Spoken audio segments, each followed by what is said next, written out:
Le spatial est devenu omniprésent dans notre quotidien, servant nos besoins de communication, de navigation, devenu aussi indispensable pour mesurer l'état de santé de notre Terre. Si nous souhaitons pérenniser ces services spatiaux rendus à la Terre et maîtriser le risque des débris spatiaux qui ne cessent d'augmenter, le prochain défi de l'industrie spatiale est sans doute de rendre ces opérations plus durables. Un certain nombre d'actions sont à prendre dès à présent, comme la décarbonation de l'industrie, comme le développement de la réutilisation des véhicules spatiaux, le développement de la maintenance et du ravitaillement des véhicules en orbite pour étendre leur durée de vie, et de façon moins évidente, l'utilisation de la Lune comme une base pour gérer les opérations spatiales de façon plus durable. Tout d'abord parce que la gravité sur la Lune est 6 fois moindre que sur la Terre et permettrait avec beaucoup moins d'énergie de rejoindre n'importe quelle orbite, et d'autre part parce qu'il y a des ressources comme l'oxygène, comme l'eau, comme l'hydrogène, qui permettraient de servir le besoin du transport spatial, de la production d'énergie et du support à la vie depuis l'espace pour l'espace. L'Europe a tous les talents au sein de son industrie spatiale et terrestre pour relever ce défi, et Air Liquide souhaite bien y contribuer. Notre cœur de métier est de maîtriser le gaz et la cryogénie sur toute sa chaîne de valeur, depuis la production jusqu'aux applications de nos clients. C'est ainsi que nous sommes rentrés dans le spatial il y a 60 ans, à bord du lanceur Ariane, pour lequel nous avons développé, fabriqué l'ensemble des réservoirs cryogéniques et également fourni les carburants cryogéniques depuis Kourou.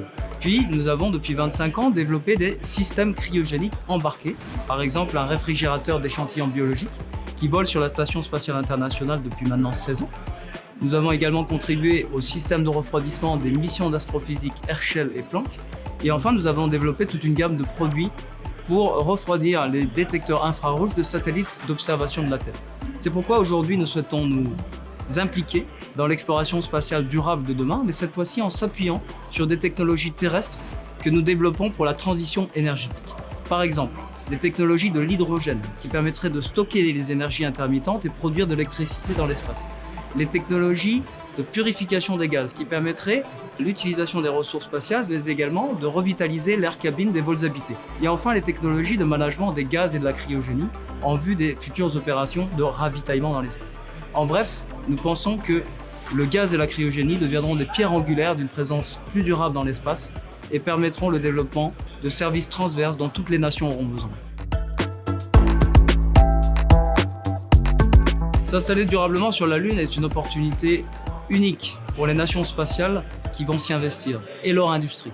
Il s'agit de pouvoir accéder à l'espace profond depuis la Lune, à commencer par Mars. Il s'agit de pérenniser les services spatiaux rendus à la Terre par des opérations plus durables.